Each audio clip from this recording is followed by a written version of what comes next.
सुप्रभात क्लास 12।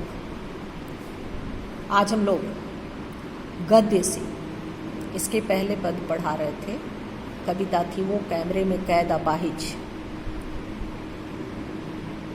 आज हम लोग पहलवान की ढोलक गद्य से फणीश्वर नाथ रेणु जो कि इसके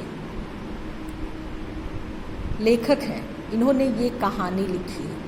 फणीश्वर नाथ रेणु के द्वारा ये कहानी लिखी गई है और ये कहानी उनकी प्रतिनिधि कहानियों में से एक है। फणीश्वर नाथ रेणु के प्रतिनिधि के रूप में यदि बहुत सारी कहानियों को या रचनाओं को जाना जाता है तो उसमें से ये एक प्रतिनिधि कहानी के रूप में उनके हैं। रेणु गांव, अंचल एवं संस्कृति के सजीव चित्रण करने की अद्भुत क्षमता रखते हैं। गांव, अंचल और जहाँ तक सामाजिक परिवेश की बात है तो उसके चित्रण करने की उनके पास अद्भुत क्षमता है। कहानी का जो मुख्य पात्र है यानी ये पहलवान, लुटन पहलवान जो है, ये कहानी का मुख्य पात्र है और उसी के इर्द गिर्द पूरी कहानी ये घूमती है। व्यवस्था परिवर्तन के दुष्परिणाम का वास्तविक वर्णन करती है, यानी किस प्रकार से व्यवस्था परिवर्तन जो हुआ उसका दुष्परिणाम हुआ, ये उसका वास्तविक वर्णन करती है कहानी। राजा साहब की जब मृत्यु हो गई तो उसके बाद राजकुमार के आने पर सभ्यता के मान्य मूल्य बदल जाते हैं। यानी राजा साहब के समय में परिस्थितियां और थीं। देखिए, लोग कहते हैं हर परिवर्तन अच्छे के लिए होता है, लेकिन कभी कभी परिवर्तन दुष्परिणाम भी देता है और यही बताने का प्रयास यहाँ पर किया जा रहा है इस कहानी में।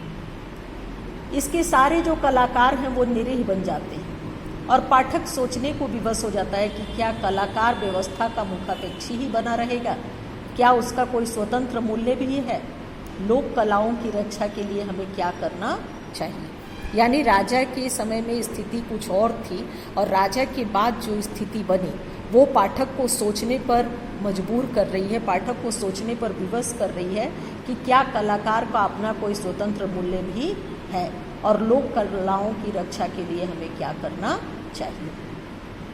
महामारी की भयावह स्थिति।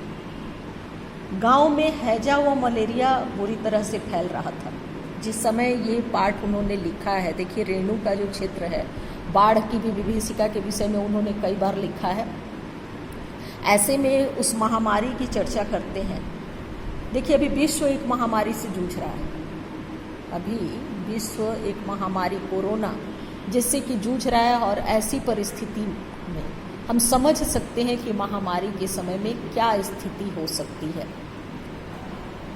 तो ये एक ऐसी महामारी की चर्चा कर रहे हैं जब गांव में पूरी तरह से हैजा व मलेरिया फैल रहा है। रात का अंधकार और भयावह निस्तब्धता है, चारों तरह अंधकार ही अंधकार है। आकाश में तारे चमक रहे थे, इसके अतिरिक्त प्रकाश का कहीं नाम नहीं था क्योंकि रात्रि अमावस्या की थी। हम सभी जानते हैं कि अमावस्या की रात्रि में चांद नहीं निकलता।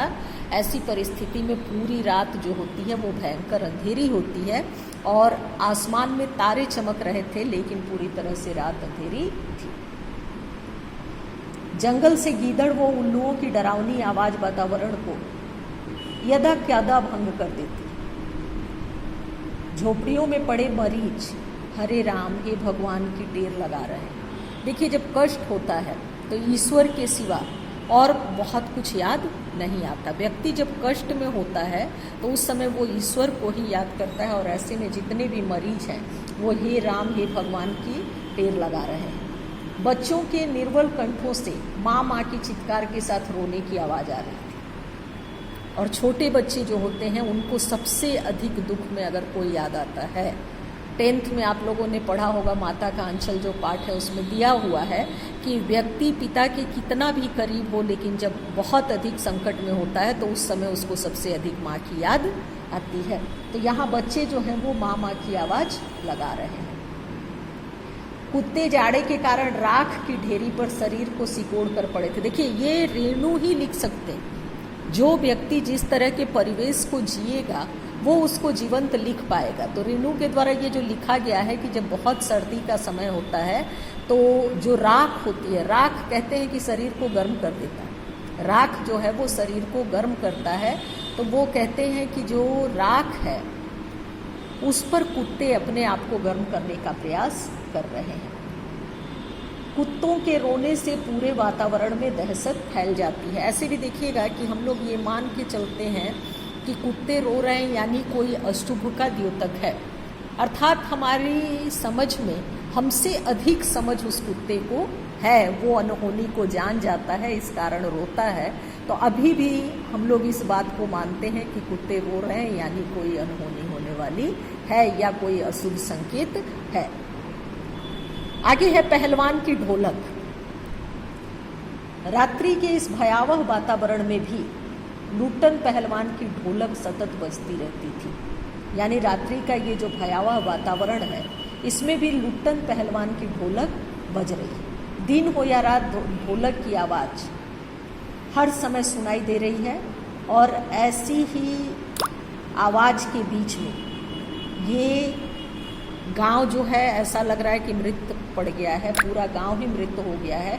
और ऐसे में इसकी ये आवाज़ संजीवनी शक्ति के समान काम करती है। संजीवनी हम लोग जानते हैं कि ऐसा माना जाता है कि मृत व्यक्ति भी संजीवनी के सेवन से उठ बैठेगा।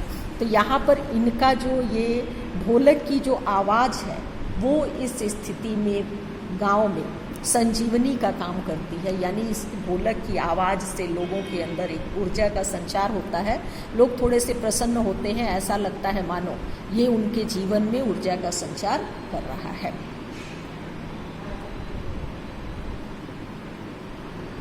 लुट्टन पहलवान के जीवन पर ही ये पूरी कहानी आधारित है।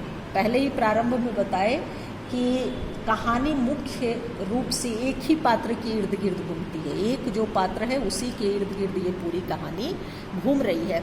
और ऐसे में एक महामारी के समय में गांव की क्या स्थिति है इसको फणेश्वर नाथ रेणु ने इसमें बताने का प्रयास किया है। सबसे पहले कि लेखक हैं फणेश्वर नाथ रेणु और कहानी के परिचय के क्रम में वो बताते हैं कि किस प्रकार से ये कहानी जो है वो सत्ता परिवर्तन के बाद यानी जो व्यवस्था परिवर्तन हुआ है उसके दुष्परिणाम के रूप में दिखाई पड़ता है पूरा वातावरण कि किस प्रकार उसका दुष्परिणाम हुआ है। राजा के बाद जब राजकुमार व्यवस्था संभालने लगते हैं तो क्या स्थिति होती है ये बताने का प्रयास वो कर रहे हैं। तो आप जो ये 3 बिंदुशः देखिए, गद्य में जब भी पढ़िएगा बिंदुशः पढ़िएगा तो कहानी के परिचय से, महामारी की भयावह स्थिति से और पहलवान की ढोलक किस प्रकार बजती थी उसका क्या प्रभाव पड़ता था गांव वालों पर, उससे आपको प्रश्न बनाना है।